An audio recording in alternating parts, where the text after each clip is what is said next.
सुना हम बतावा तनी।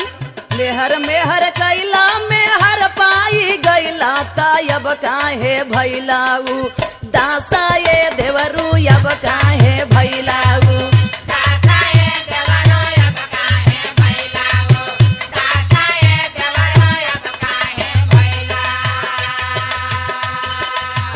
काहे उदास है बता दें। बतावा।